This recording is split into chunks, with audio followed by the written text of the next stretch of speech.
Ahora seguimos con la unidad 8 de historia. Sería la presidencia de Francisco Solano López, hijo del anterior mandatario Carlos Antonio López. Si miramos un poco nuestro programa de estudios, acá vemos la unidad 8.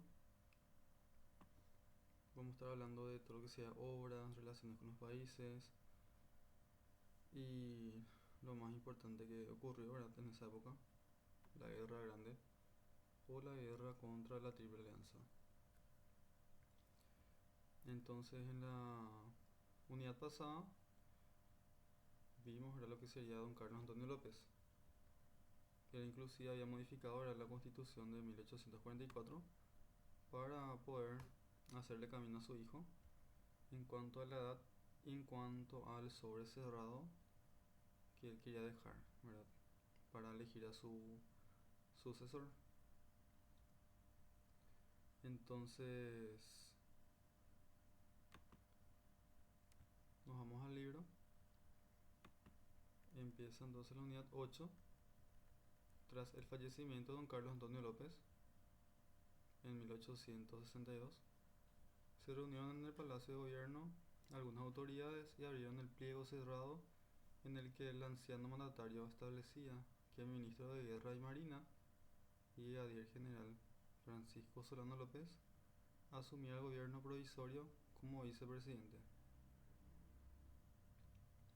Un mes después, el 16 de octubre de 1862, se reunió el Congreso Nacional y designó al nuevo mandatario del Paraguay. La votación, y esto dice claramente acá, no fue una elección general.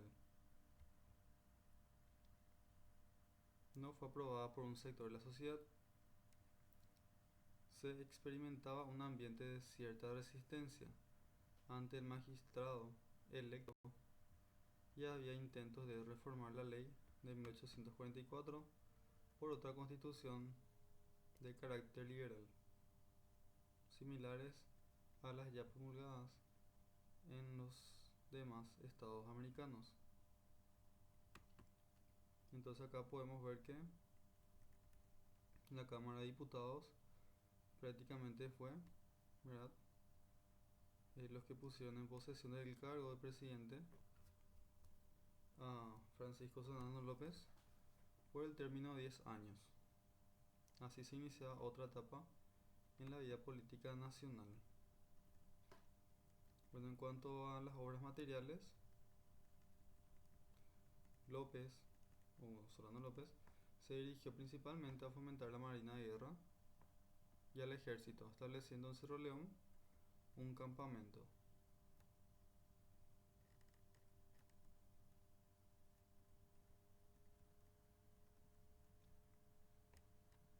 Con unos 30.000 hombres.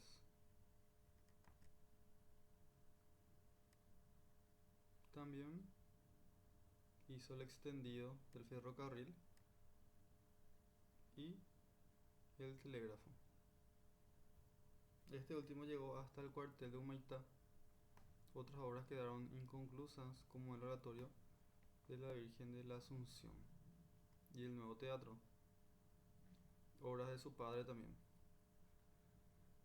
Entonces acá podemos ver que extendió el ferrocarril. El ferrocarril prácticamente se trajo, ¿verdad?, y se inauguró en el gobierno de Carlos Antonio López.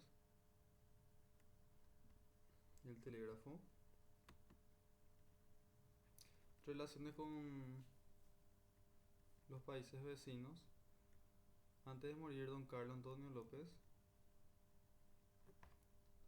habían vencido los plazos de los tratados internacionales sobre las cuestiones de límites, por ejemplo el Tratado de Verges-Paraños con el Brasil y Vázquez-Guido con la Argentina, ambos firmados en 1856, época de Carlos Antonio López. Entonces existía una gran desconfianza por parte de los dos países y los problemas fronterizos. Recordemos que al menos este Verges Paraños con Brasil decía, ¿verdad?, que se tomaba como una zona neutral el territorio, estaba en litigio, ¿verdad?, que estaban prácticamente en conflicto, entonces se quedó ahí, ¿verdad? No continuó, venció el tratado y así, entonces, ¿verdad?, estos problemas fronterizos sin resolver podrían ocasionar un estallido, una guerra. En el Congreso brasileño dominaba el liberalismo, partido de actuar duramente contra el Paraguay y seguir penetrando en el territorio noroeste paraguayo. Entonces, noroeste, este es norte y este sería este. Si vamos comparando ahora. Con respecto a las relaciones con la Argentina, se trataron de solucionar con la misión del Dr. Mármol al Paraguay. Sin embargo, el diplomático argentino alegó que la mayoría de la documentación se hallaba en Buenos Aires y mejor sería que el gobierno paraguayo enviase a sus delegados para tratar en aquella capital la cuestión de límites. Intenciones que el gobierno de Solano López no contestó. Entonces ahí mal por Solano López. Entonces recordemos que la Argentina reconocía como parte de su territorio la región de Misiones, comprendida entre el río Paraná y Uruguay, y toda la zona occidental del Chaco, hasta Bahía Negra. Después, también además, el nuevo gobierno de Buenos Aires, ejercido desde 1861 por el general Bartolomé Mitre, observaba al Paraguay con recelos, pues sabía que la alianza tácita existente con, ¿verdad?, del Paraguay con las provincias del norte argentino, ¿verdad?, en, estaba en contra de su dominio porteño, ¿verdad? O sea, estaba en contra de su dominio porque Paraguay se llevaba bien con Corrientes, por ejemplo. Ellos prácticamente eran una confederación de provincias, entonces estaban tratando también ahí de poder dominar todo. Situación política en los países vecinos. En Brasil, el príncipe Pedro I estableció una política expansionista hacia los territorios del Río de la Plata. Así ocupó la banda oriental del Uruguay y también posesiones estratégicas sobre el río Paraguay. En la Argentina, después de la declaración de independencia realizada el 9 de julio de 1816, en el Congreso de Tucumán se inició una gran guerra civil entre los federales, partidarios de la Confederación de las Provincias Unidas, y los unitarios al frente de un gobierno central en Buenos Aires. Recordemos que el presidente Carlos Antonio López había ofrecido en su tiempo, ¿verdad?, lo que sería una mediación entre las fuerzas de Urquiza, caudillo argentino, y Bartolomé Mitre, también caudillo argentino, solo que de provincias diferentes.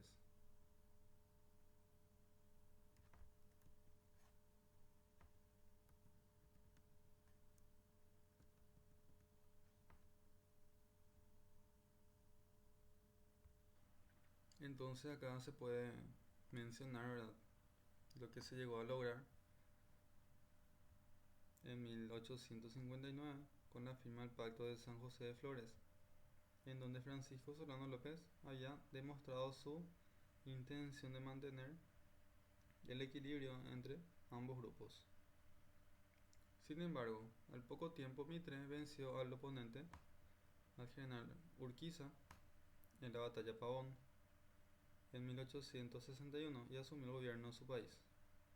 Mitre, desde 1861. Hacia 1863, Mitre empezó a escuchar vínculos o a estrechar vínculos con la oposición federalista, particularmente con Urquiza, atrayéndolo a su entorno ante un posible conflicto con el Paraguay.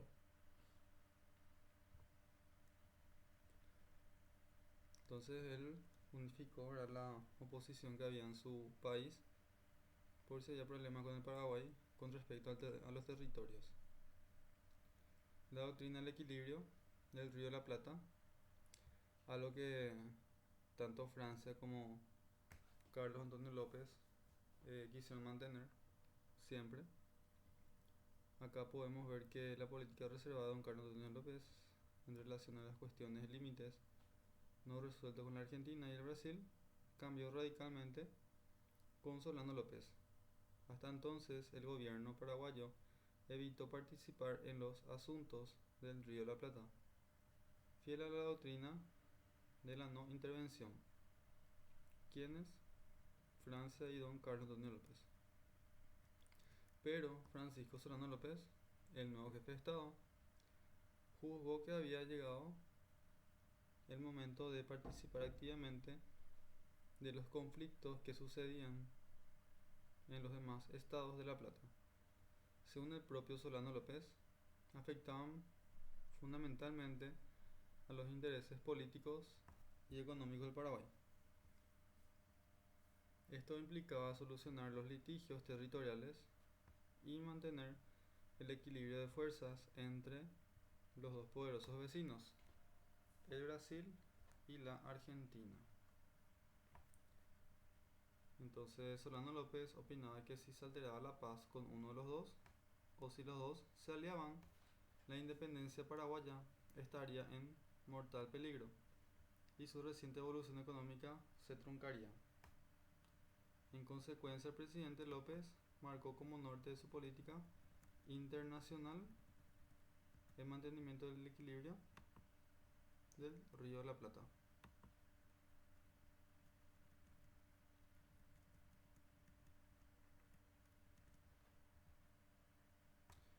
El presidente López marcó como norte de su política internacional el mantenimiento del equilibrio del Río de la Plata, imitando la doctrina de estabilidad de los estados que se mantenían en Europa, gracias a la política del emperador francés Napoleón III, a quien Solano López había visitado en su viaje al viejo continente. La guerra de la Triple Alianza, vamos a ver lo que sean las causas, la cuestión uruguaya, ¿verdad?, porque ahí prácticamente inició todo también, y la política de acercamiento al Paraguay. La ocasión de hacer valer la nueva doctrina del equilibrio se presentó cuando, en abril de 1863, el general oriental Venancio Flores inició una revolución en su país con la ayuda y simpatía del partido gobernante de Buenos Aires, o sea, con Mitre. Entonces, de inmediato, el presidente uruguayo Bernardo Berro, que era el Partido Blanco, inició una serie de ininterrumpidas gestiones para atraer al Paraguay en su defensa y denunciar al propio tiempo las renovadas pretensiones que la Argentina sostenía con vistas a la reconstrucción del antiguo virreinato. Con este fin llegó a nuestro país Octavio Lápido y presentó al presidente Solano López las intenciones mitristas. En respuesta a esta petición, el canciller José Verges solicitó explicaciones al gobierno argentino sobre los hechos que se le imputaban, las que no fueron respondidas. O sea, el hecho de que un país vaya a intervenir en un estado diferente, o sea, un estado libre, ¿verdad? Eso prácticamente ya llamaba la atención de los demás vecinos. Y Paraguay quiso saber el por qué, pero no fue respondido. Entonces Solano López se había mostrado receptivo a la iniciativa del gobierno blanco, ¿verdad?, en el sentido de escucharle, ¿verdad? Estaban siendo víctimas de lo que sería guerras civiles y revolución, ¿verdad?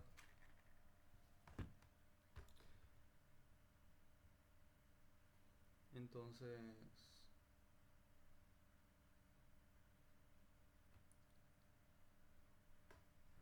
como se puede ver acá, ¿verdad?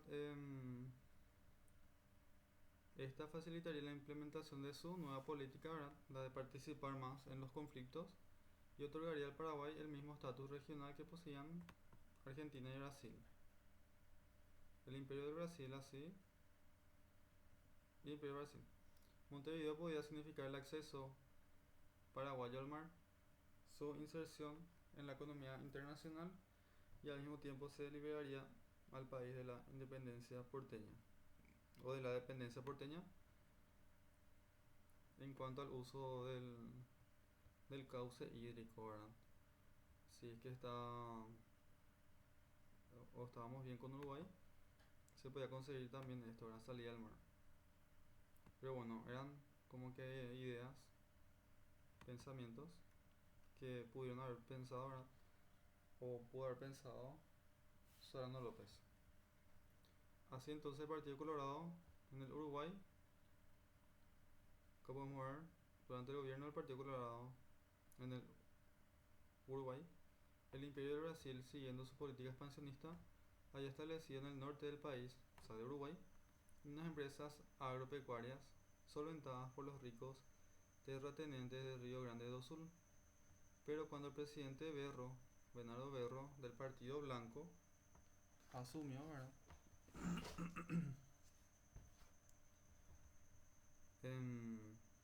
Cuando llegó al poder, despojó a los brasileños de sus bienes y estos fueron expulsados del territorio uruguayo. Entonces ahí se tomaron los brasileños en contra de los uruguayos y más del Partido Blanco. Entonces los acontecimientos se precipitaron cuando en abril de 1864 el emperador Pedro II presionó al gobierno oriental, o sea, a Uruguay, exigiendo severas sanciones a los funcionarios que habían causado malos tratos a sus súbditos. Pedían entonces compensaciones a los damnificados. El gabinete imperial Brasil, dominado por el liberalismo e influenciado por los hacendados riograndenses, quienes habían sido agraviados en sus intereses por el gobierno blanco uruguayo, debatía a favor de una intervención militar en Uruguay. Entonces, ante esta situación llegaba al Paraguay una nueva misión diplomática uruguaya a cargo del doctor Antonio Vázquez Sagastume para denunciar las amenazas del imperio. Entonces, para ir sabiendo era lo que iba pasando entre los países, vino a avisar a este señor uruguayo. Entre tanto, el diplomático brasileño Antonio Saraiva fue enviado a Montevideo para exigir compensación por las reclamaciones de su gobierno con amenaza de acciones bélicas en caso de que haya una recusación por parte de los blancos. Saraiva pasó luego, ¿verdad? También este brasilero a Buenos Aires y buscó un acuerdo con Mitre. Mientras Saraiva trataba de conciliar con Buenos Aires, en el Uruguay asumía la presidencia Atanasio Aguirre y enviaba una tercera misión al Paraguay. Antonio de las Carreras arribó a Asunción y reveló al presidente Solano López el plan de someter al Uruguay, distribuyendo su territorio entre el Brasil y Buenos Aires. Así ya era entonces lo que sería los comentarios de ese entonces y que atentaba al mismo tiempo contra la soberanía paraguaya. Los acontecimientos precipitaron cuando el 4 de agosto Saraiva dio un plazo de 6 días a Aguirre, al presidente que había asumido en el Uruguay, para el cumplimiento de las citadas exigencias, amenazando con la entrada de tropas imperiales. Bueno, la nota del 30 de agosto, el gobierno blanco rechazó el ultimátum en la seguridad de que contaría con el respaldo paraguayo. En efecto, Solano López, por su medio de su ministro Vergés, el 30 de agosto de ese año envió una nota al ministro residente del Brasil en Asunción, Viana de Lima, protestando contra cualquier intervención armada al territorio uruguayo.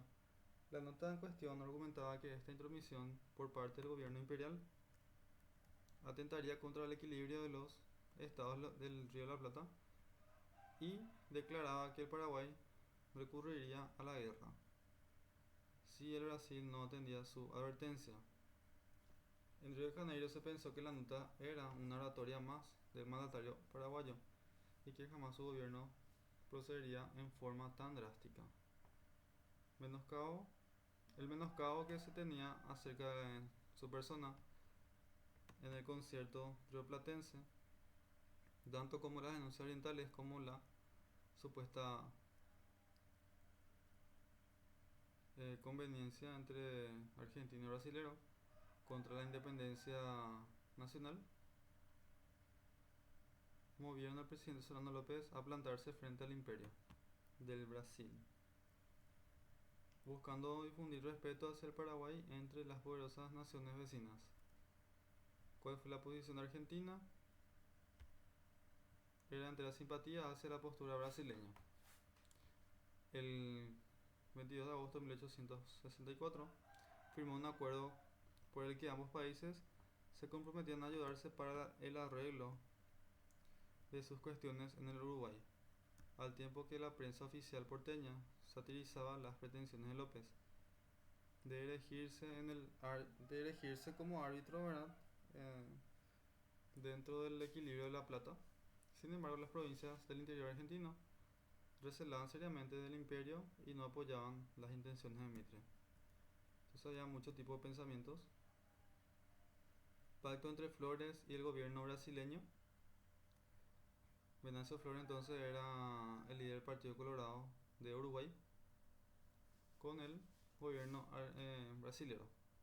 El imperio desconoció el ultimátum paraguayo y la brigada brasileña invadió el Uruguay el 12 de septiembre de 1864, pero después del 20 de octubre, el vizconde de Tamandaré, jefe de las fuerzas navales brasileñas en las costas uruguayas, firmó un convenio con Venancio Flores, por el cual se establecía la cooperación mutua entre el Partido Colorado uruguayo con las fuerzas imperiales de Brasil. Ahí, Venancio Flores prácticamente ya solucionó el problema que tenía con Brasil, porque no era como decía Aguirre de que se iba a partir, ¿verdad?, las tierras entre del Uruguay, ¿verdad?, con Brasil y Argentina. Entonces, tipo, eso eran como exageraciones. Acá podemos ver que Flores ya estaba solucionando el problema interno de su país. Pero ¿qué pasa? Paraguay ya metió la pata, ya le estuvo ya amenazando a Brasil. Y como Solano López era orgulloso, decidió ir de frente. Posición de Urquiza. Urquiza entonces era el caudillo argentino que estaba con Mitre comandando la confederación. La noticia de ataque brasileño llegó al Paraguay con una carta del general Urquiza al presidente paraguayo sugiriéndole que no se pronuncie contra Buenos Aires, pero sí contra Brasil. No entendía algo nada al tipo Urquiza, prometiéndole ayuda también. Solano López, luego de algunas vacilaciones y no enteramente convencido con las promesas de Urquiza de ayudarle supuestamente, decidió iniciar las hostilidades. Y ahí tenemos entonces el inicio de la guerra, campaña Mato Grosso. Sería una de las campañas ofensivas, eso deben de saber. Entonces las campañas ofensivas eran Mato Grosso, Misiones y Uruguayana. Luego, ¿verdad?, tienen que saber también las campañas defensivas, porque en el examen les puede salir. Entonces, el 12 de noviembre fue apresado en aguas paraguayas el buque Marqués de Olinda, en el que viajaba el nuevo gobernador de Mato Grosso. El gobierno paraguayo se consideró en estado de guerra al no contestar al gobierno brasileño, la nota del 30 de agosto y en consecuencia el 23 de diciembre de 1864 se inició la guerra contra el Brasil con la campaña de Mato Grosso, de la cual el Paraguay salió victorioso. Entonces se ganó esa batalla. El paso por las Misiones. Terminada la acción en Mato Grosso, el presidente López dispuso la marcha del ejército en dirección al Río Grande do Sul. La ruta obligada para llegar al destino era el litigioso territorio de Misiones. O sea, esa franja, ¿verdad?, de Misiones que correspondía a la Confederación Argentina, o sea, estaba en litigio. Estaba en disputa si era de Paraguay o si era de la Confederación. Entonces, como estaba en litigio en una posición neutral, Solano López, por burocracia, le notificó a Urquiza que iba a trasladar su tropa y que iba a pasar por ahí, por esa región. Hecho que no representaba una amenaza para las provincias argentinas, ¿verdad?, ni mucho menos para su gobierno, pero al mismo tiempo, el 15 de enero de 1865, también solicitó permiso al gobierno de Buenos Aires, o sea, a los dos, ya sea a la provincia y ya a la confederación como tal, considerando que las misiones orientales históricamente pertenecían al Paraguay. Aquel permiso era innecesario, pero Solano López, deseando asegurar la cooperación de Urquiza, de suma importancia dentro de sus planes, accedió en hacerlo, o sea, en hacer la petición a ellos, a Urquiza, el caudillo argentino. La petición fue recibida en la Cancillería argentina, al tiempo que Urquiza trataba de interceder ante Mitre. Entonces Urquiza, bueno, quiso tratar por lo menos de ayudar, pero Mitre, ¿verdad?, para que éste le concediera la autorización del tránsito de las tropas paraguayas, pero el gobierno argentino la denegó. Entonces ahí vemos que Urquiza no tenía tampoco tanto poder ni tanto convencimiento para que Mitre le apoyara, ¿verdad? Entonces acá podemos ver que Argentina se negó. Termina la crisis en el Uruguay, como ya hemos dicho. Venancio Flores prácticamente ya negoció todo ya con los brasileros. Ya no había problema en Uruguay prácticamente, pero el Paraguay siguió con lo que había dicho. Entonces, en el tiempo en el que Solano López solicitaba permiso para transitar por las Misiones, la guerra civil uruguaya llegaba a su fase final con el triunfo de las fuerzas aliadas brasileño-coloradas, o sea, brasileño del Imperio Coloradas de Venancio Flores, que había pactado con los brasileños. Entonces acá podemos ver que Flores ascendió al poder y estableció un pacto con el imperio en su lucha contra el Paraguay. Entonces ya había dos países en contra del Paraguay, recibiendo de Río de Janeiro todo el apoyo político material para mantenerse en el gobierno. Postura argentina, ya sea de Urquiza, ¿verdad?, cómo cambia de actitud. Urquiza por su parte abandonó las promesas y comisionó a Julio Victoria o Victórica a Asunción con el fin de persuadir a Solano López de no entrar en conflictos con la Argentina y al mismo tiempo de asegurar la neutralidad de su país si no se violaba el derecho argentino en la guerra que el Paraguay sostenía con el Brasil. López, sorprendido por la actitud de Urquiza, que en un principio le había ofrecido su cooperación, se mantuvo expectante sin manifestar ninguna promesa. Entre tanto, el ministro brasileño José María da Silva Paraños se encontraba en Buenos Aires tratando de concretar una alianza con el gobierno argentino a través del ministro Rufino Elizalde de Argentina, ¿verdad? Todo de repente hay que manejar también, ¿verdad?, de qué países eran. Entonces ahí las noticias llegaron al Paraguay de que ellos se estaban juntando y originaron el cambio de actitud de Solano López, quien empezó a dirigir peligrosamente su interés hacia la Argentina también, ¿verdad? Grave error diplomático, pues la falta de un representante oficial del gobierno nacional, ¿verdad?, paraguayo, en Buenos Aires, o de un embajador porteño en Asunción, hubieran obviado tal vez todas las desavenencias posteriores. O sea, hubo una falta de comunicación, eh, y también Solano López solamente se dejaba llevar por sus impulsos, ¿verdad? Prácticamente. A ver.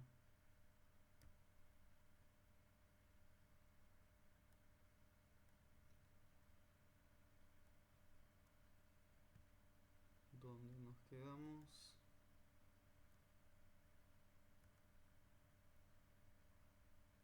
Acá. Congreso Extraordinario de 1865.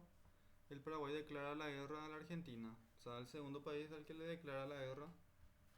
El 11 de marzo se supo que en Asunción el inminente arribo de la escuadra imperial para bloquear al Paraguay. Situación sumada a la maliciosa campaña periodística porteña.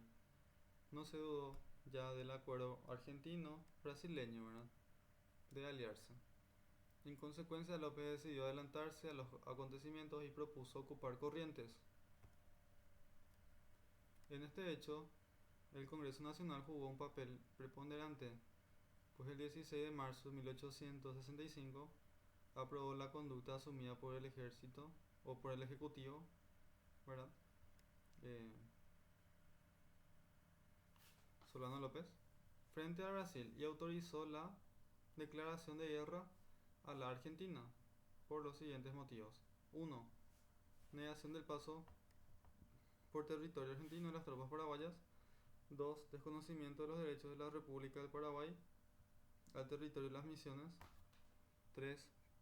Protección al Comité Revolucionario Paraguayo en Buenos Aires, porque había también personas que estaban en contra del gobierno, que se fueron todos en Argentina, ¿verdad?, expulsados, exiliados, etc. Y apoyo a los traidores de la patria. 4.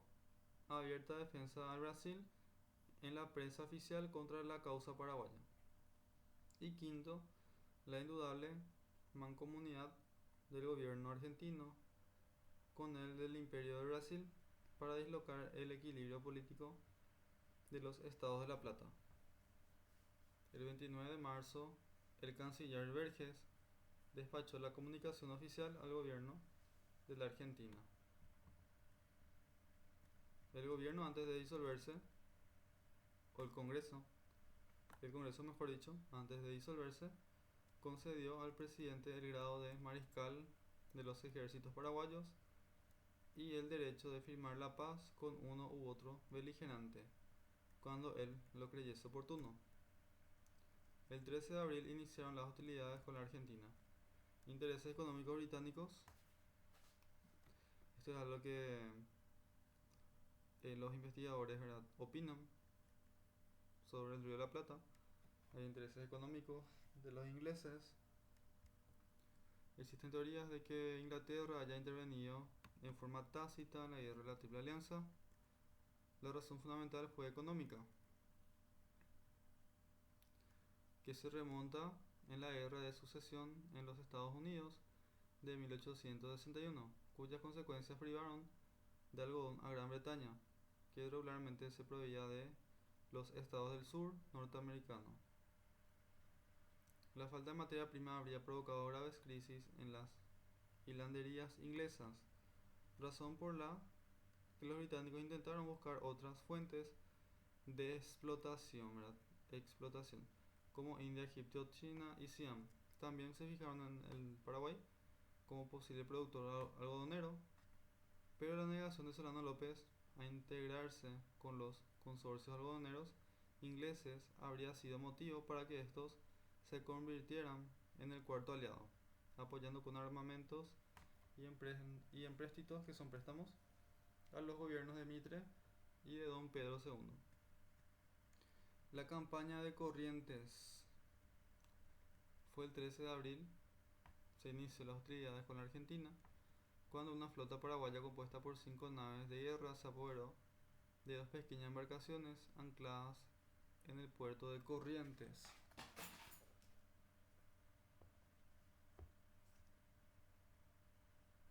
Al día siguiente, la columna de 3.000 soldados, dirigida por el general Robles y 800 hombres de caballería al mando de Resquim, se adueñaban de la ciudad de Corrientes. Ocupada esta ciudad, el ejército de Robles siguió avanzando con gran celeridad, apoderándose de posiciones estratégicas donde eran recibidos amistosamente.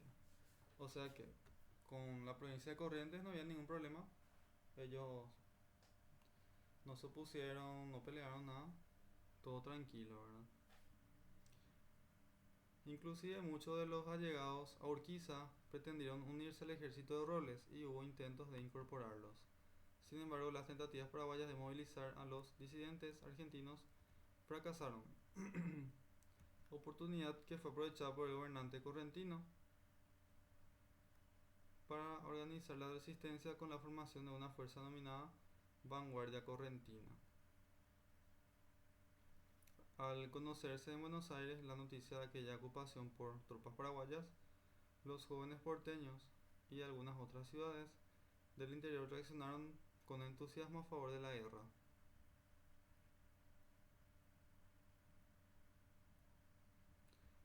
Acá, por ejemplo, también el pensamiento sería: se adherían a la causa paraguaya en contra de Mitre, algunas provincias, ¿verdad? Y otras argumentaban que el verdadero enemigo no era López o Mitre, sino el Imperio de Brasil. Tratado secreto de la Triple Alianza. El 8 de abril de 1865 se declaró oficialmente en Buenos Aires la guerra al Paraguay, pero no se dio a conocer públicamente. En cambio, se informó de la toma de Corrientes. Mitre denunció en esa ocasión la agresión paraguaya sin previa declaración de guerra y ante una multitud indignada prometió que estaría en 24 horas en los cuarteles, en 3 semanas en las fronteras y en 3 meses arrasaría Asunción. No imaginó el gobernante argentino que tardaría 5 años en hacerlo. Por su lado, Urquiza, sorprendido por la actitud de Solano López, prometió su apoyo irrevocable al gobierno central y combatir de nuevo, bajo la bandera que unió a todos los argentinos en caseros. O sea, Urquiza también estaba en contra del Paraguay. Entonces, así, ¿verdad?, combatieron al lado del jefe confederado, Mitre. Acá podíamos ver que Mitre se disponía a movilizar un país cuyo ejército no se hallaba en condiciones mínimas de operatividad. Combinó de inmediato formar una alianza con los gobiernos de Brasil y el Uruguay.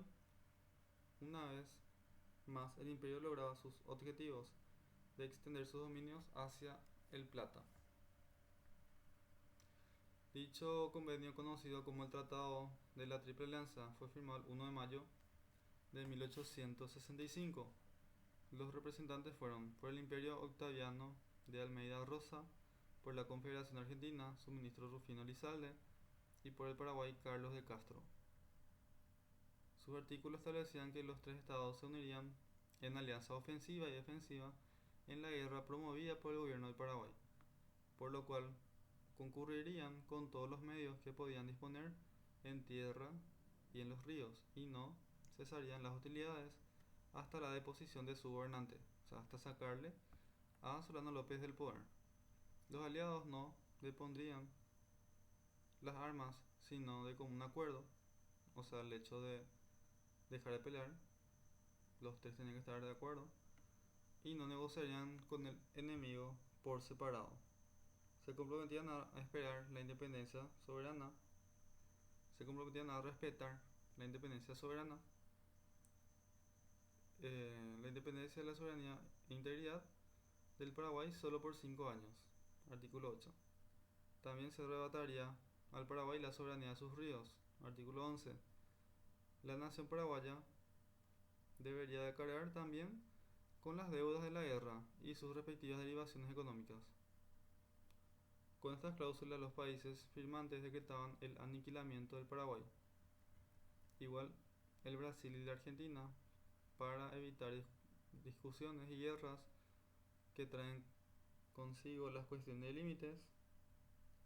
Al terminar el conflicto se repartirían una inmensa extensión de territorio paraguayo. Finalmente una cláusula declaraba secreto el tratado, pero por una indiscreción su texto fue conocido en Inglaterra un año después. Bueno, seguimos con la marcha de Robles. Él estaba yéndose hacia Misiones, ¿verdad? Inició entonces Robles su campaña a mediados de mayo con unos 15.000 soldados, avanzando gradualmente por la costa del Paraná. Su progresión no dejaba de ofrecer riesgos, pues el río era dominado por la escuadra brasileña. El general argentino Paunero, aprovechando la marcha hacia el sur de las fuerzas de Robles, el 15 de mayo llegó a Corrientes, venciendo en sangrientos combates cuyos resultados alentaron a los partidarios de la guerra, pero por otra parte ocasionaron funestas represalias a la población civil. En la capital, Solano López resolvió dirigir la guerra desde un punto más cercano a las operaciones y en consecuencia partió con destino a Humaitá, dejando instalado en Asunción un gobierno provisorio a cargo del vicepresidente, esto hay que saber también, Domingo Francisco Sánchez. Antes de hacerlo pronunció una proclama justificando la actitud e instigando a una movilización general de voluntarios. Tenemos ahora también la batalla de Riachuelo, el 11 de junio de 1865. Con el propósito de romper el bloqueo fluvial, López encargó al capitán Pedro Mendoza que realizase un audaz ataque a la escuadra brasileña apostada a 15 kilómetros al sur de Corrientes, enfrente de Riachuelo.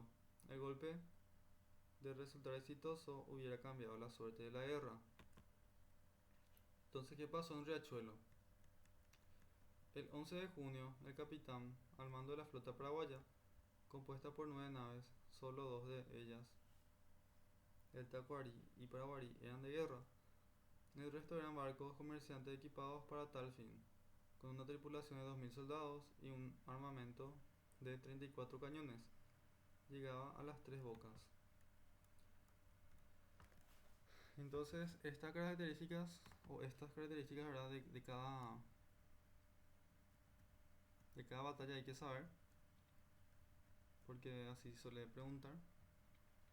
Una avería sufrida por una de sus naves causó un retraso de 3 horas en el inicio del ataque. Pasó entonces en Riachuelo.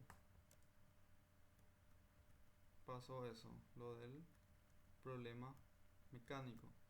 La demora fue fatal, pues los brasileños, al mando del vicealmirante Barroso, tuvieron tiempo de prevenirse para el combate.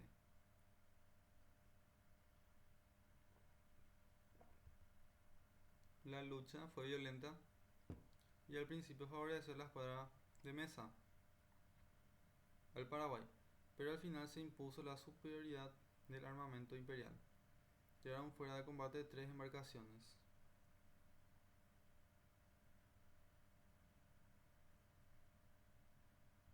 Bueno, el Paraguay, con la pérdida de su flota, quedaba bloqueado y debió bastarse a sí mismo durante el transcurso de toda la contienda. Entonces ahí se fueron todos nuestros recursos fluviales, ¿verdad?, para la guerra. A fines de julio, el comandante de división del sur, por eso estaba yendo hacia el sur, hacia Paraná, general Robles, fue relevado y sometido a proceso, acusado de indisciplina y haber aceptado correspondencia de los miembros de la Legión Paraguaya. Fue fusilado por faltar a sus deberes y a la confianza del gobierno. Esto suele preguntar también, tenemos que saber. General Robles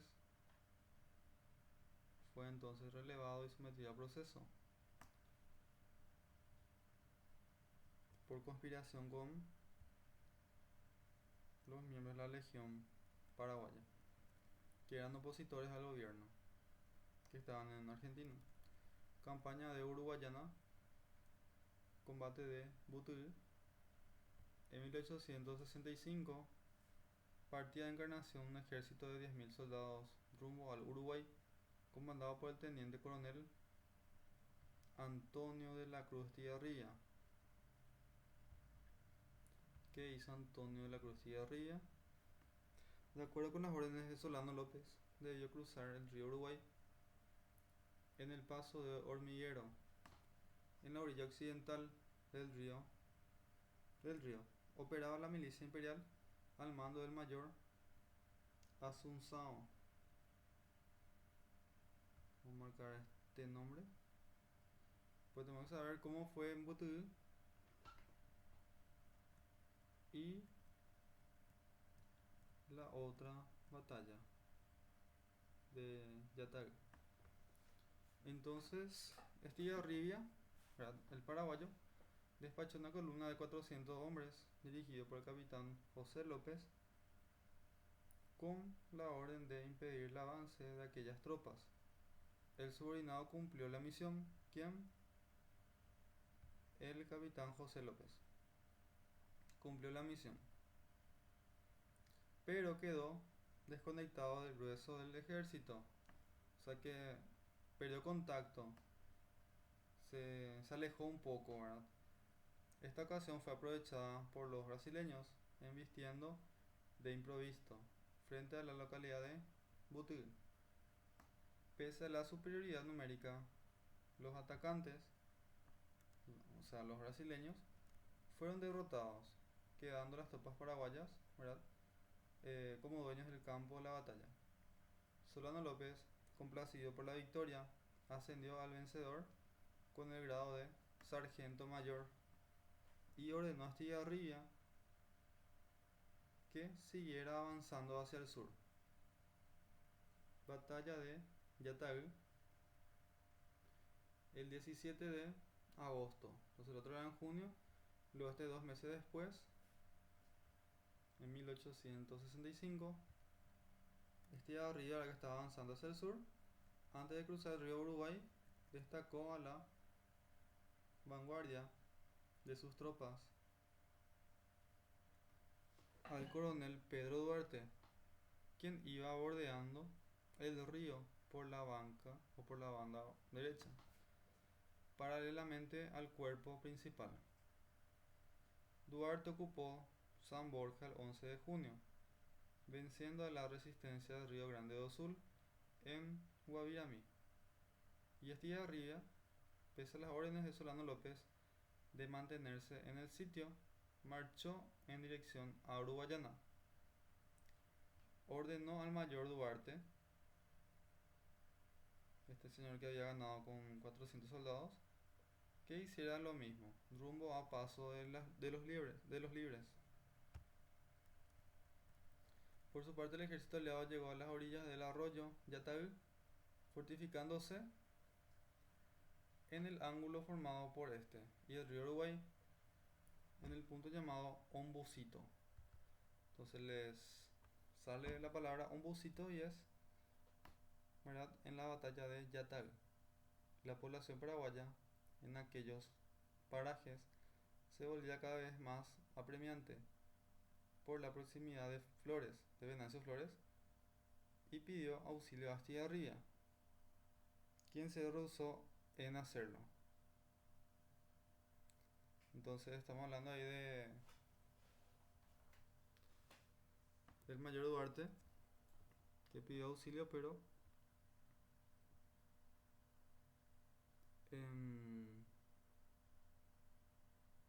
Estigarribia rehusó en hacerlo.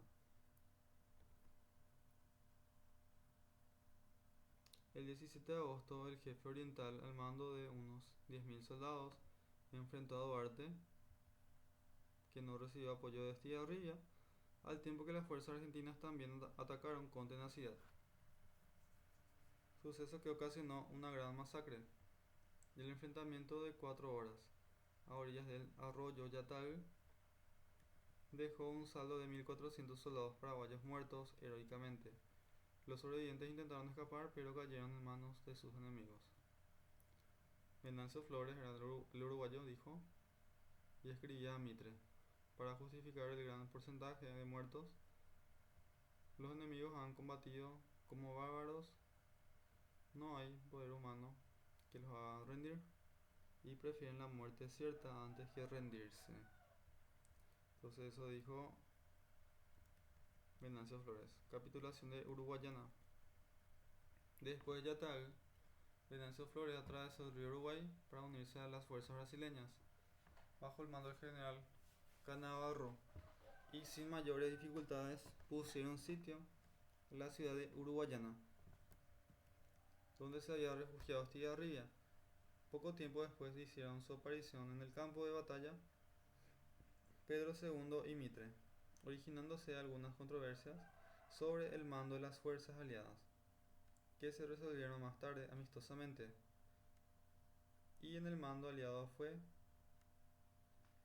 el mando aliado fue comandado por Mitre.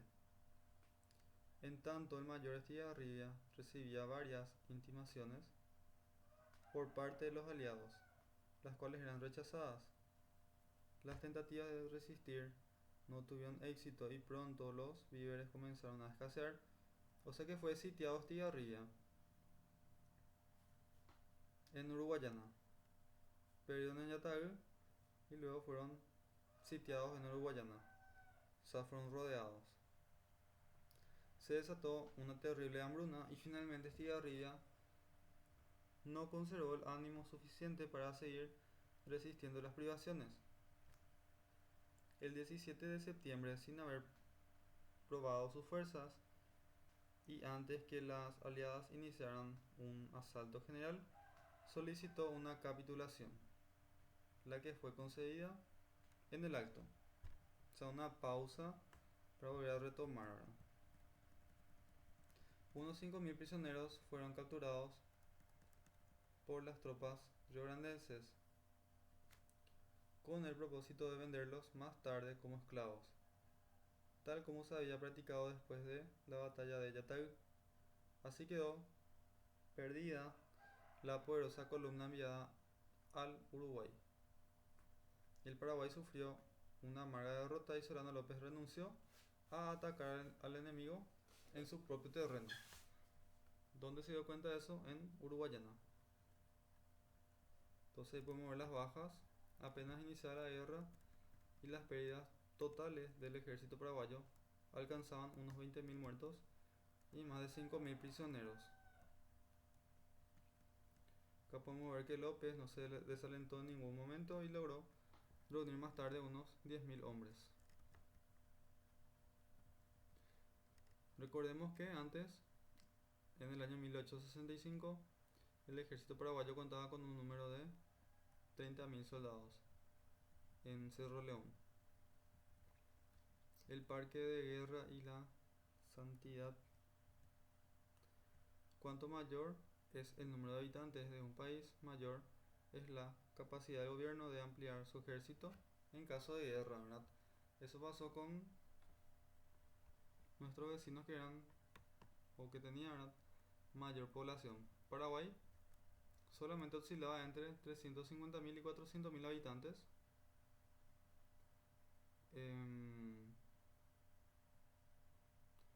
Publicada por Ducrati, experto francés que había sido contratado por Carlos Antonio López. Esto hay que saber.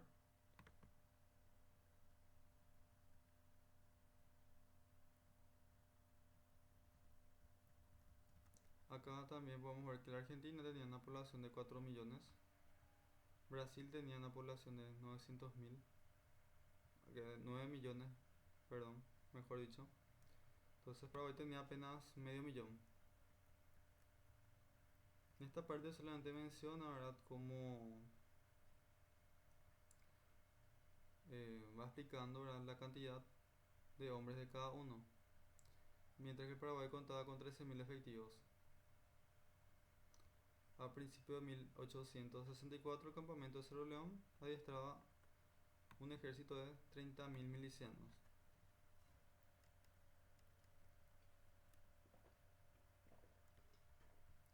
Acá, por ejemplo, menciona algo. El Uruguay, con una población similar al de Paraguay, casi no tenía ejército, envió tan solo unos 3.000 soldados para toda la guerra.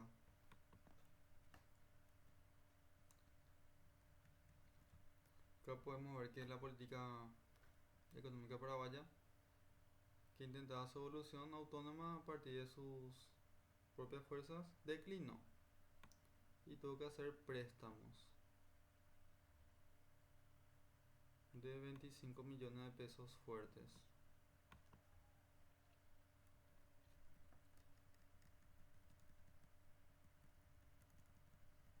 La fundición de hierro de Ubucuy empezó a producir materiales de guerra también, con las campanas de bronce de las iglesias.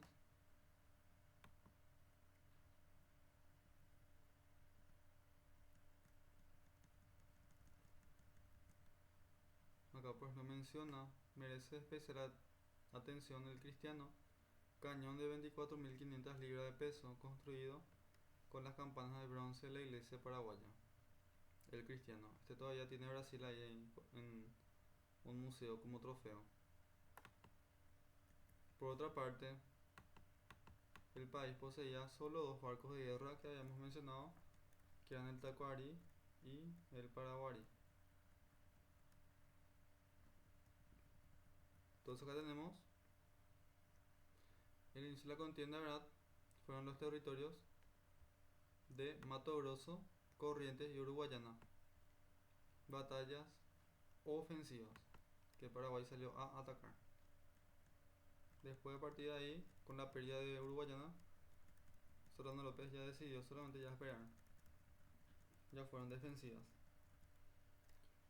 La dificultad en los planes militares de los aliados constituyó la proliferación de epidemias que no perdonó grados ni banderas. Esto es importante también, es un factor, ¿verdad?, determinante. Entonces, por el hecho de que habían muertos, ¿verdad? Habían cóleras, fiebres gástricas, disenterías, fueron causantes de miles de bajas, tanto en uno como para otro ejército.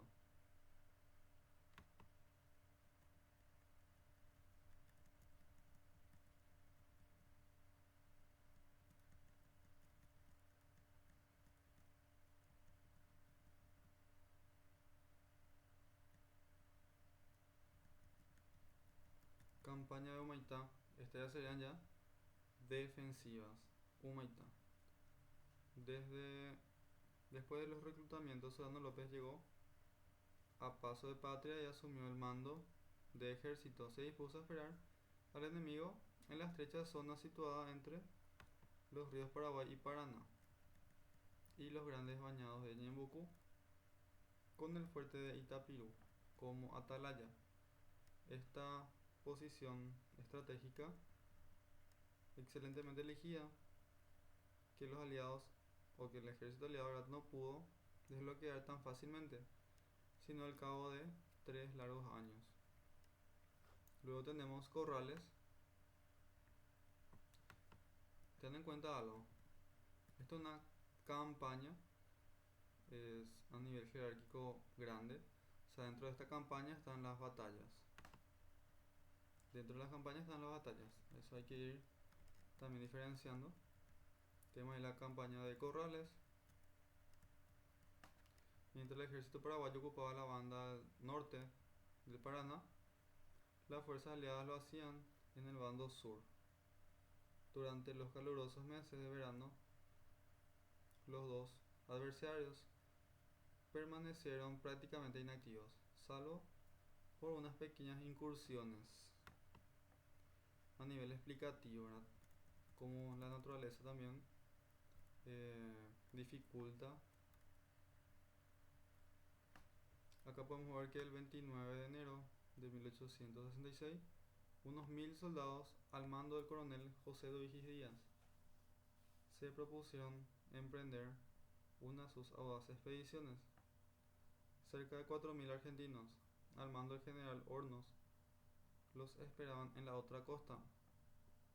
Después de 2 días de encarnizada contienda, las tropas paraguayas, gracias a la posición desde donde atacaban, las defensas, las densas selvas, también de corrales, ayudaron y hicieron, ¿verdad?, eh, el logro de la victoria de Corrales. Entonces,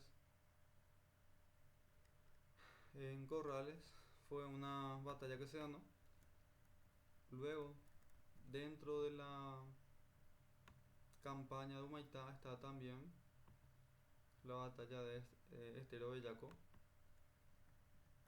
Esto acá marqué, ¿verdad? Vamos a ver dónde está acá lo importante. Se animaron a vadear el río Paraná. ¿Quiénes? Los aliados. Se instalaron su campamento en donde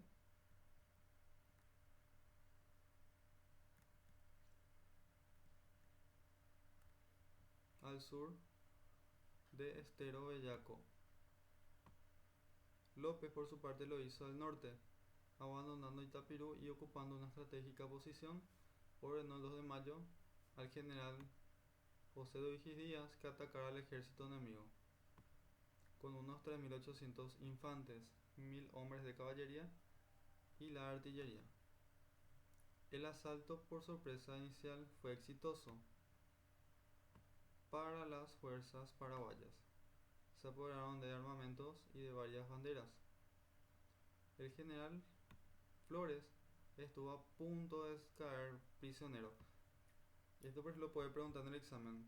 Batalla en el cual el caudillo Venancio Flores estuvo a punto de caer prisionero. Fue en el de... ¿En quién? Estero Bellaco. Muy bien. Pero el general Díaz, no satisfecho con el triunfo, intentó perseguir a los invasores. Entonces fue ambicioso. Fue interpuesto por el general Osorio y con su certera artillería puso fuera de combate la mayor parte de milicias paraguayas. Y así, por ejemplo, se ve esto transformándose de esta manera una derrota a una virtual victoria. Esto es tema de examen. Entonces Estero Bellaco se perdió. En un comienzo se ganó por ser ambicioso. Eugenio Díaz le persiguió al enemigo, pero ahí le salió de frente otra escuadra, ¿verdad? Entonces, esto así literal sale en el examen en cuanto a que fue una derrota, una virtual victoria. Luego tenemos acá Batalla Tuyutí. Vamos a ver qué palabra clave tiene esta pelea. Los aliados, para evitar la repetición de esas sorpresas por parte de sus enemigos, ocuparon los campos de Tuyutí, situados entre los dos brazos del Estero Bellaco.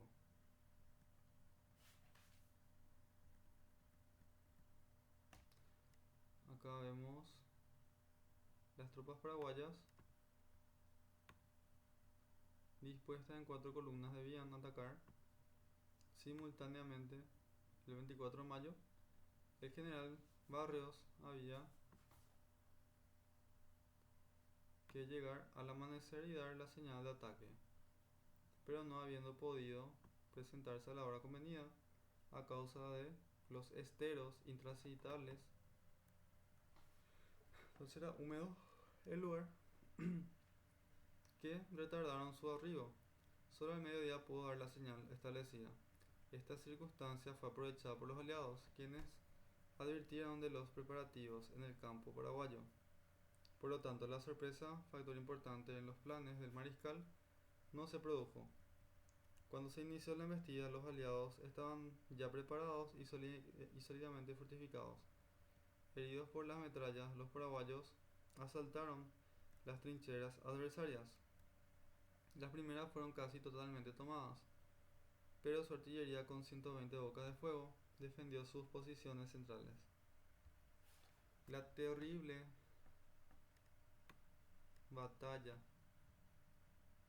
la más sangrienta, sucedida en Sudamérica hasta entonces. Duró varias horas. Así sale en el examen también. Al final de la tarde cesaba el fuego con el repliegue de las tropas paraguayas en los cañadones de Tuyutí, y es también en donde quedó destruido el mejor ejército paraguayo. Entonces, ¿cuál fue la terrible batalla y la más sangrienta sucedida en Sudamérica? Hasta ese entonces fue entonces 13 Tuyutí, o sea, fue Tuyutí.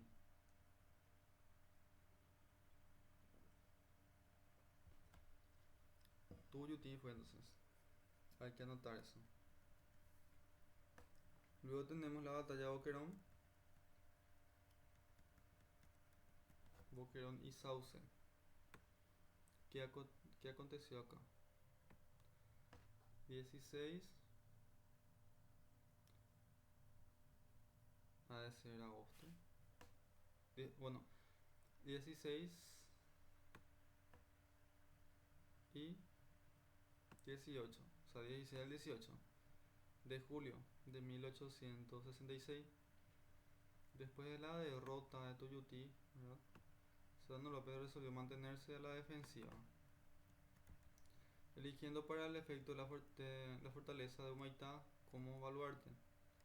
Fortificó el río Paraguay en Curuzú y Curupauti y construyó una red de trincheras que circunvalaban el fuerte.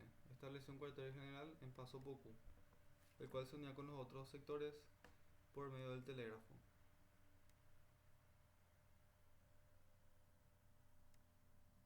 Reorganizados sus batallones con los restos de muchos otros, embistió con éxito en Yataiticora, en Sauce y Boquerón. En esta última batalla falleció heroicamente el coronel paraguayo Lizardo Aquino. Estas victorias levantaron la moral del ejército paraguayo. Entonces Boquerón, Sauce y Boquerón se ganó. Entrevista de Yataiticora. Entonces acá se entrevistaron el 16 de septiembre de 1866.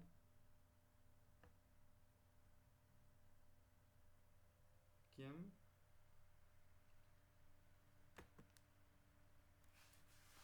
Mitre con Francisco Solano López.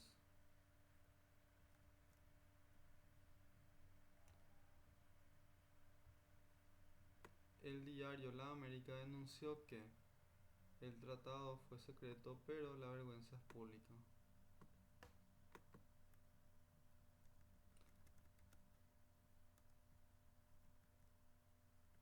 Entonces se dio con Mitre para hacer una entrevista. Mitre aceptó la oferta y se realizó en Yataiticora. Mariscal López, ¿verdad?, montado en su caballo llamado Mandillú, o sea, algodón, seguramente era color blanco.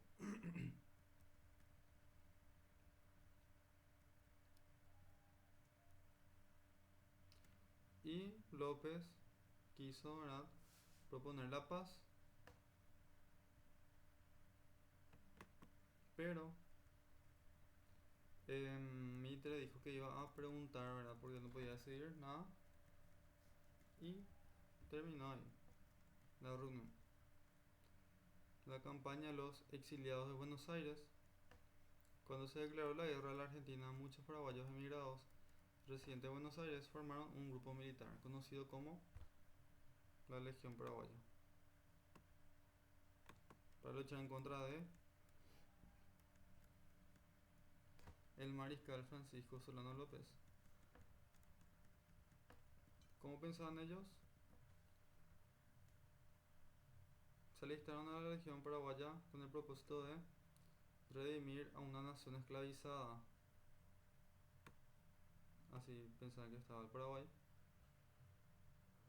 Y del modo más hipócrita y tirano que la oprime.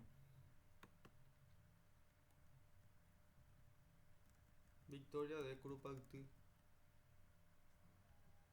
Entonces esto es también importante, porque dice que es una victoria de... Y la batalla es Curupaytí. Situada en la parte más elevada de la suave ondulación de la llanura, se hallaba rodeada de terrenos intransitables por las recientes lluvias torrenciales. Esto es importante, porque así aparece en el examen.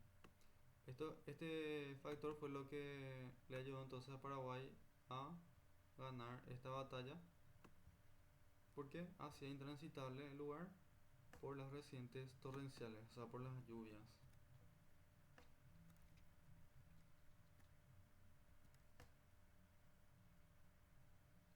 Es necesario mencionar que durante toda la contienda 2 horas fueron las que alcanzaron el más el nivel más alto en ingeniería militar, la casi invencible fortaleza de Humaitá y las trincheras de Curupaytí. Esta última, ¿verdad?, producto de la genialidad del general José Duigis Díaz, quien aprovechó la geografía del lugar para construirlas. ¿En qué consistía? Las milicias paraguayas se apostaron en las fosas de 2 kilómetros de largo y 3 metros de profundidad y 5 de ancho. Allí esperaron al enemigo, que dificultosamente avanzaba a causa del terreno anegado. Cuando se acercaron, el general Díaz ordenó el disparo de los 9 cañones. La batería del río y la infantería debían apoyar a la artillería. Entonces el compuesto, acá vamos a ver que el ejército aliado, Argentina y Brasil, compuesto de unos 10.000 brasileños y 9.000 argentinos, está comandado por Mitre y Porto Alegre. En la mañana del 22, o del día 22, el adversario dividió en 4 columnas el ataque. Apenas abandonaron sus posiciones.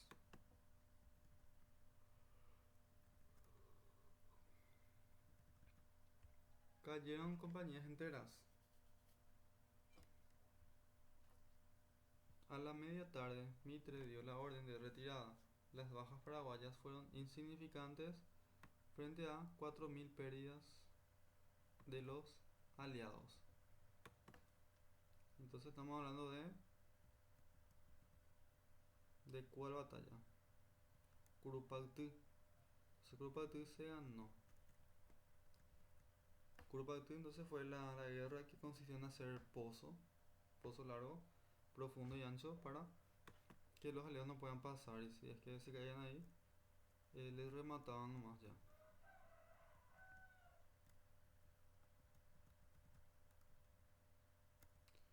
Bloqueo total, la guerra prosiguió y así llegó el otoño 1867.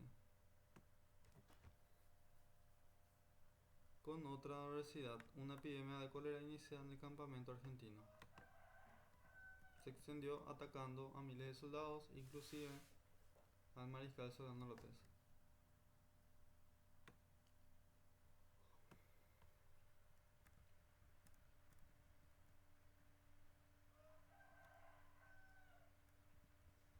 En el norte del país, las expediciones imperiales, o sea, Brasil estaba moviendo por el norte del país, la parte alta, provenientes por tierra desde Río de Janeiro para reconquistar Mato Grosso, llegando a su destino luego de 3 años. El 17 de julio cayó Corumbá, porque ese se había ganado y se había retenido, pero ahí entonces cayó Corumbá, cuya guarnición fue pasada a cuchillo. O sea, no hubo misericordia. Los brasileños recuperaron la provincia y cerraron de esta manera el círculo de hierro en torno al Paraguay. El comercio que se mantenía con el mundo exterior a través del Pacífico quedó truncado.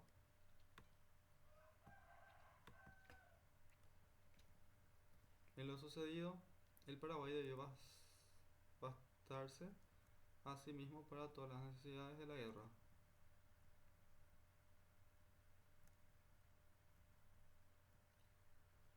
Ya mencionaba más un poco, ¿verdad?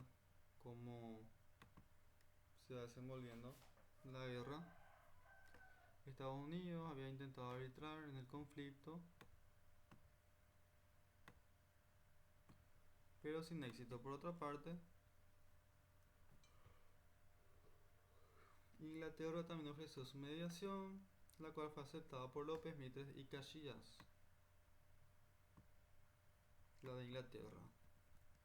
Además, por los pueblos de Argentina y Brasil, pero el emperador Pedro II rechazó la propuesta y de esta forma se perdió la oportunidad de finalizar la sangrienta guerra. Todo por culpa del emperador Pedro II. Acá vemos entonces cómo la escuadra brasileña bombardea Asunción el 13 de enero de 1868.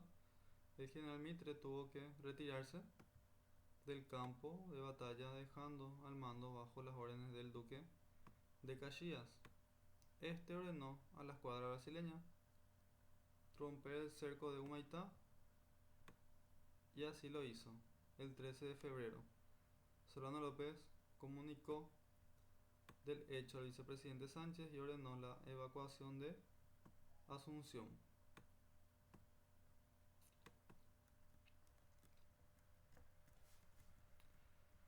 La población civil creyó que el presidente había sido derrotado y empezaron a celebrar algunas reuniones políticas.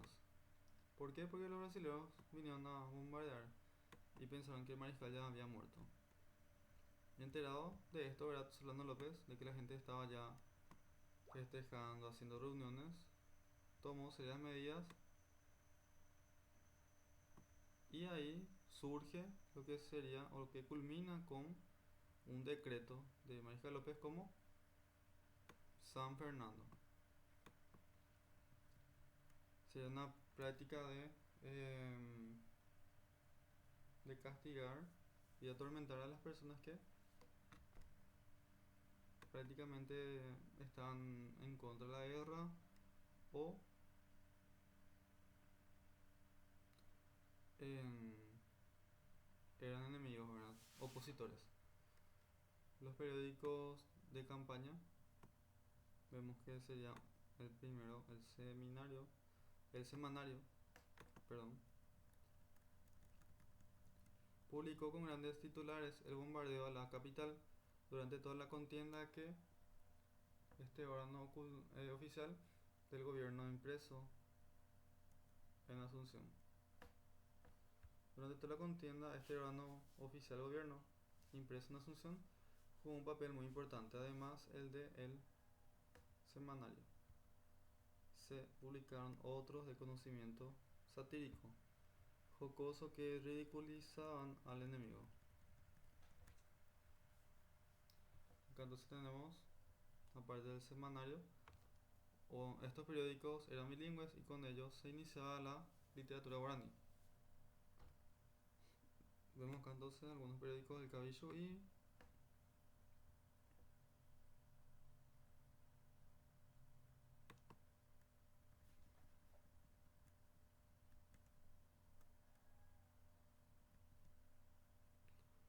los artículos del semanario. Primero los leía López y una vez aprobados se expedían por el telégrafo a la capital para su impresión.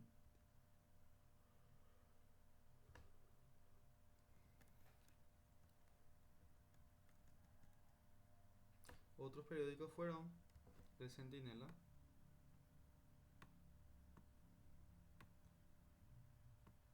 La Estrella y El Cabildo, que recién vimos.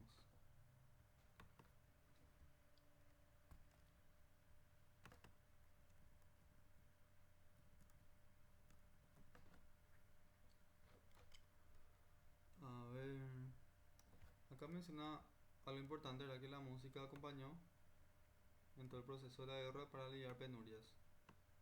El guitarreo y las alegres canciones provenientes de las líneas paraguayas causaban honda impresión a los aliados. Asimismo, para burlarse a los enemigos, cuando se iniciaban los bombardeos, se escuchaba una música infernal. Sería la polca, ¿verdad? La guarania. Y estridente, producida por un pintoresco instrumento fabricado por los propios soldados.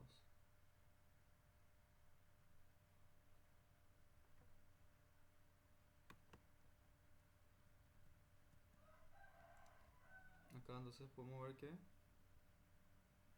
un sonido parecido al de una trompeta que ponían a Caxias fuera de juicio. Los sonidos de los instrumentos paraguayos. Esto es lo que hablamos hace rato, la represión de San Fernando. Era reprimir a las personas que estaban en contra del gobierno.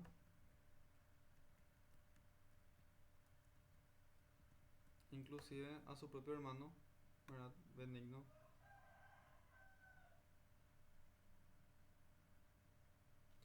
Lo confinó en una de sus estancias por difundir ideas liberales.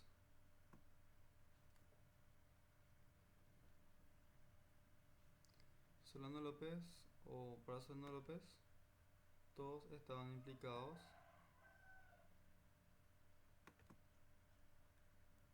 en cuanto a que no se limitaba solo en una persona, sino que también su familia, ¿verdad? O sus parientes.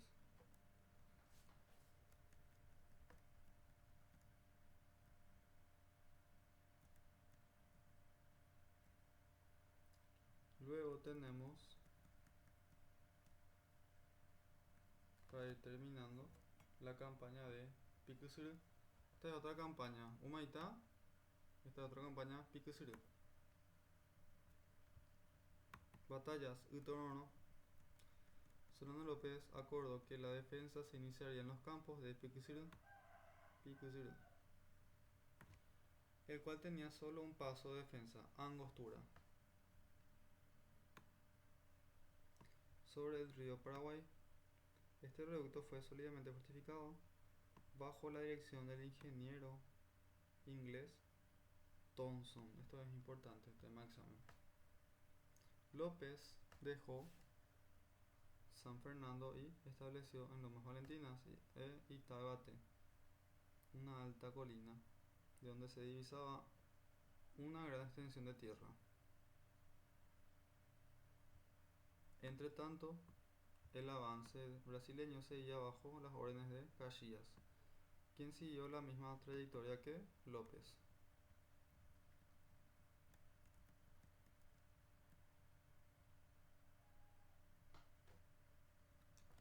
Entonces acá podemos ver que el 13 de diciembre de 1868, 20.000 aliados atravesaron el pasaje y desembarcaron en San Antonio, al norte de Piquisuru. Las fuerzas paraguayas, compuestas de 3.500 personas, y en su mayoría mujeres, soldados heridos y niños y niñas, ancianos y ancianas, al mando de Bernardino Caballero, contuvieron a las fuerzas de Caxias en la batalla de Piquisuru.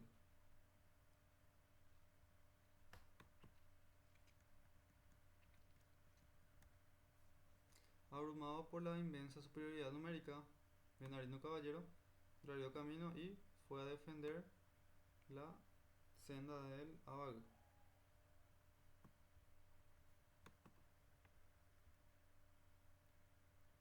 Combate de Lomas Valentinas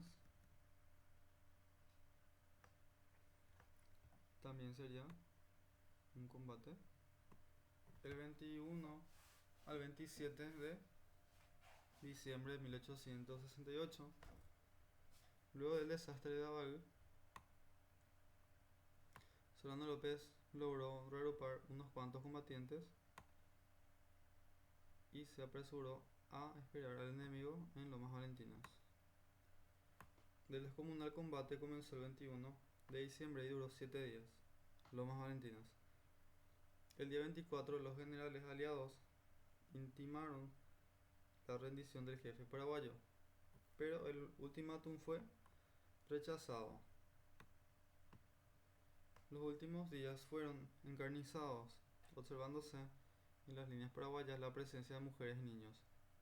El mariscal, acompañado por unos pocos sobrevivientes, logró escapar, llegando a Cerro León. Entonces esto hay que conocer, hay que saber la seguidilla. La ocupación brasileña.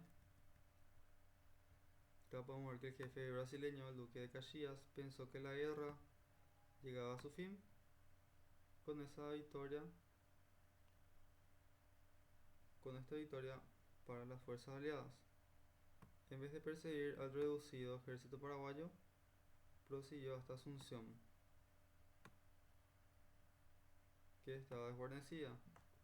Entró entonces en la ciudad el 5 de enero de 1869. La capital paraguaya fue sometida al más cruento saqueo por parte de las tropas imperiales, por parte de los brasileros. Legaciones extranjeras, causas particulares, iglesias y sepulcros fueron asaltados. Así mismo. Las residentas y las destinadas. En la etapa inmediata a los combates de Lomas Valentinas y posterior evacuación de Asunción, innumerable cantidad de mujeres llamadas residentas, en cumplimiento de estrictas órdenes gubernamentales, debieron trasladarse continuamente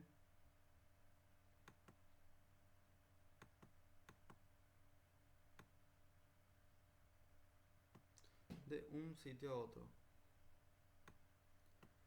Fueron obligadas al imperio a establecerse en Luque, altos, limpio o fijar sus residencias en los campos aptos para el cultivo.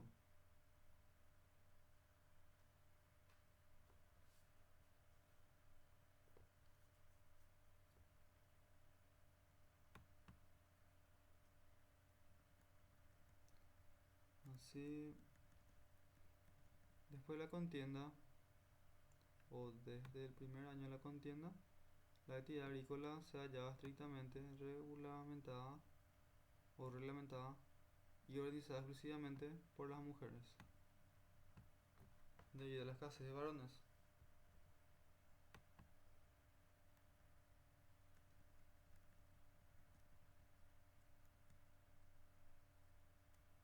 Entonces las residentas, unidas a la caravana de Solano López, soportaron la marcha forzada y conocieron a la par el último reducto, hambre y privaciones en la etapa final de la guerra. Entonces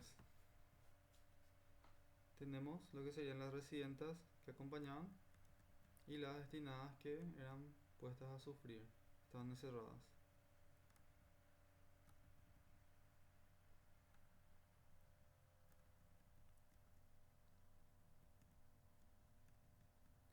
Campaña de las cordilleras,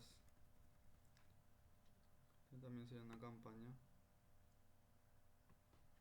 Mientras los aliados ocupaban Asunción, Solano López pasaba de Cerro León a la cordillera de Ascurra, donde fijó su campamento y estableció Piribebuy como nueva capital del país.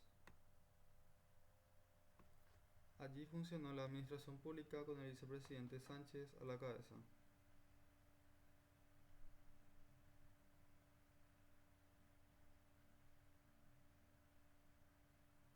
Ok.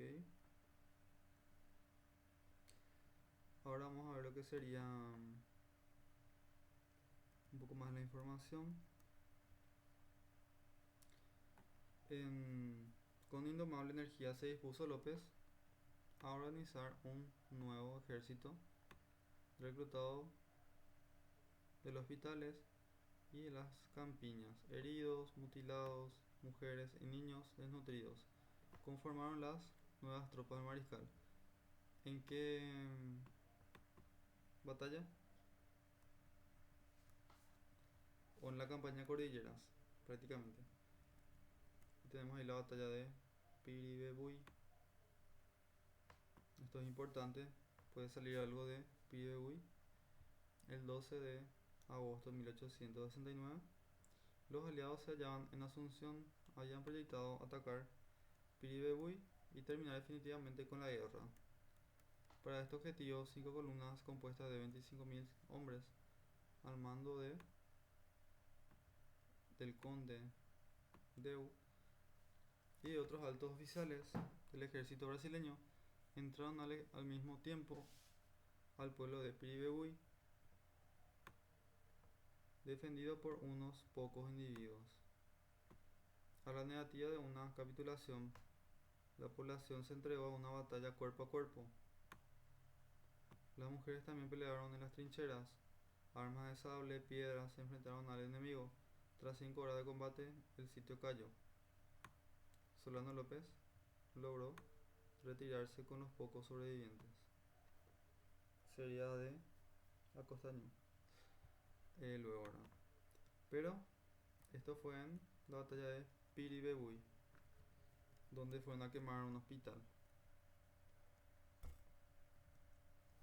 los aliados. Combate de Acostañú.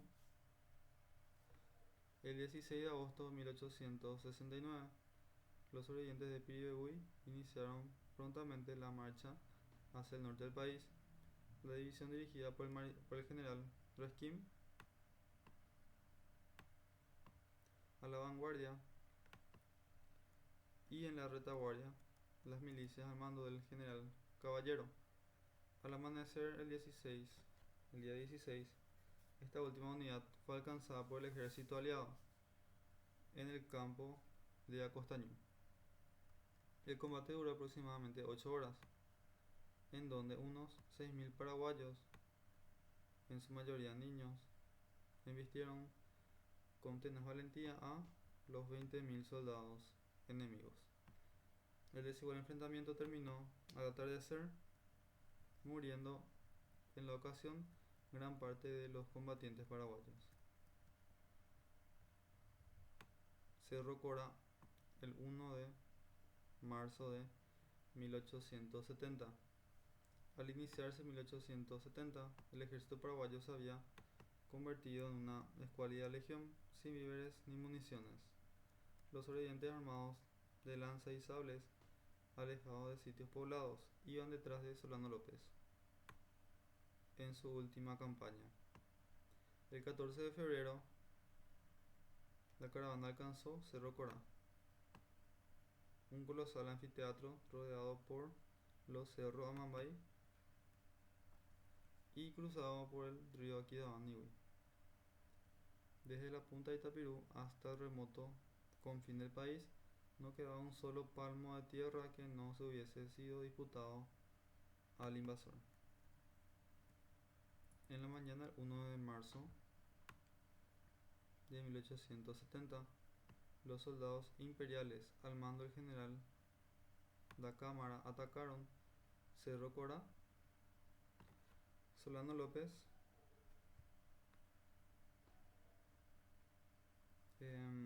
al mando de unos cuantos hombres enfrentó a los invasores. En el primer embate resultó herido Mariscal López, lanceado por un oficial y por un cabo brasileño. Buscó refugio en las orillas del Aquidauán. Allí recibió un ultimátum, o una intimación del general Da Cámara. En respuesta, el mariscal paraguayo le contestó: "Muero con mi patria".